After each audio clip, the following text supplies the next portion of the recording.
నమస్తే అండి. ఈరోజు ఆవకాయ పచ్చడిలో ఎన్ని రకాలు పెట్టానో చెప్పేస్తాను మీకు. మరి ఎన్ని రకాలు పెట్టుకోవచ్చో కూడా చెబుతాను. మరి ఎలా పెట్టాను అనేది, ఎప్పుడు పెట్టాను అనేది కూడా చెబుతాను. మరి పెట్టాను, కలిపే విధానం చూపిస్తాను అన్నాను, చూపించలేదండి.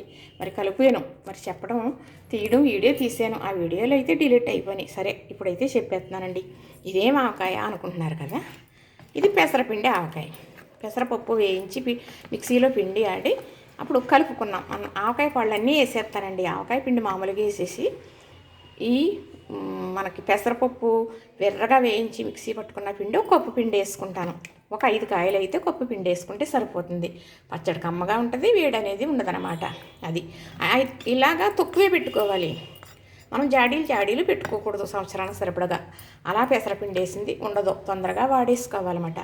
ఇది పులిహోర ఆవకాయ. చూసారా ఎంత బాగుందో? చూస్తే పోపేసాను కదా, ఎంత అలా కనపడుతుందో చూసారా. నిజంగా పులిహోరలాగే ఉందండి.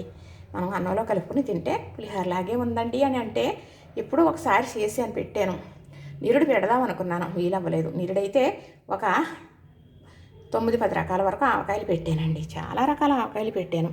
మంచి కాయ, పుల్లటి కాయ దొరికింది ఈ సంవత్సరం కూడా. అంతే అనుకోండి. ఇదైతే ఏంటనుకుంటున్నారు?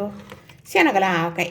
శనగలు వేసాం కదా. ఇది కూడా ఎక్కువగా మనం అయ్యండి శనగలు ఎక్కువ పెట్టేసుకోకూడదు. సంవత్సరం అంతా ఉంటుంది అని. ఇది 4-5 నెలల్లో వాడేసుకోవాలి. ఇది ఒక 2 నెలల్లో వాడేసుకోవాలి. పెసరపిండి వేసింది, ఈ పోపు వేసింది కూడా ఒక నెల 15 రోజుల్లో వాడేసుకోవాలి. ఇదైతే సంవత్సరం అంతా వాడుకోవచ్చు. ఇప్పుడు నూనె వేస్తాను. గరిటితో పైది కిందకే కలిపాను. ఉండి కొద్ది ఆవకాయ నూనె అనేది పీల్చుకుంటుంది అనమాట. నిల ఉండే విధానానికి అది బలపడుతుంది అనమాట. అందుకు నూనె అనేది కిందకంటూ వెళ్ళి పీల్చుకుంటూ ఉంటుంది. ఇప్పుడు నూనె వేస్తానండి. కలిపాను గరిటితోటి. ఇది ఇవన్నీ వాడతాను కానీ ఇది తీయను. ఇప్పట్లో మనకు వచ్చే సంవత్సరం వరకు కూడా అలా ఉంటుంది. ఇదైతే నిరుడు పెట్టిన ఆవకాయ అండి. మరి నిరుడు పెట్టి సంవత్సరం అయ్యి 2 నెలలు అయిపోయింది. తొందరగా ఆవకాయ పచ్చడిలో పెట్టడాలు మొదలు పెట్టేశాను. మీ వీడియోలు పెట్టేసి మీకు చూపించేద్దాము అని పచ్చడిలో వడియాలు పెట్టడం గురించి నిరుడైతే తొందరగా పెట్టాను. ఇదిగోనండి, ఈ పచ్చడి ఉంది జాడీలోది.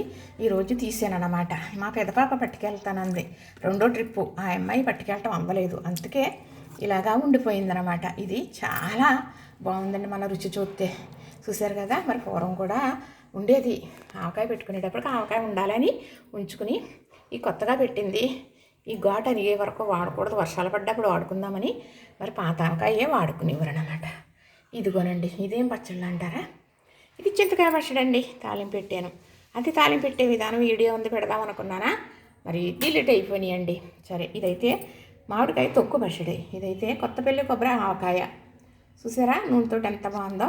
చక్కగా ఈ పచ్చడి మేళాలు ఏంటా అనుకుంటారు మీరు అని ఇట్లా ఒక్క వివరణ చెప్పానండి. చక్కగా చూసారు కదా, నచ్చిందా? మరి ఇలాగా పెట్టుకునే పచ్చళ్ళు మనం ఎన్నో రకాలు పెట్టుకోవచ్చు. అది ఎన్నాళ్ళు ఉంటుందో తెలుసుకుని అంత మనకి కొచ్చవ్వే విధానాన్ని బట్టి అంత పెట్టుకోవాలి. ఎక్కువ పెట్టేసుకుంటే మరి పాడైపోద్ది. పెసరపిండి వేసింది ఎక్కువ కాలం ఉండదు. ఇలా తాలింపు వేసాం కదా, పప్పులు ఉన్నాయి కదా, ఇది కూడా ఎక్కువ కాలం ఉండదు. మరి ఇది శనగలు వేసాం కదా, ఎక్కువ కాలం ఉండదు. ఇది నిరుడిది ఎలా పెట్టాలి అలాగే పెట్టిన మూల అలా ఉన్నదనమాట. అలానే ఇది కూడా పెట్టాం, ఇది కూడా అలానే ఉంటుంది. చూసారు కదా, నచ్చింది కదా. ఇంతేనండి. లైక్ చేయండి, షేర్ చేయండి, సబ్స్క్రైబ్ చేయండి. చేస్తే మరి నేను ఎదరికి వెళ్తానంట. ఎదరికి నడిపించే బాధ్యత మీదే కదా.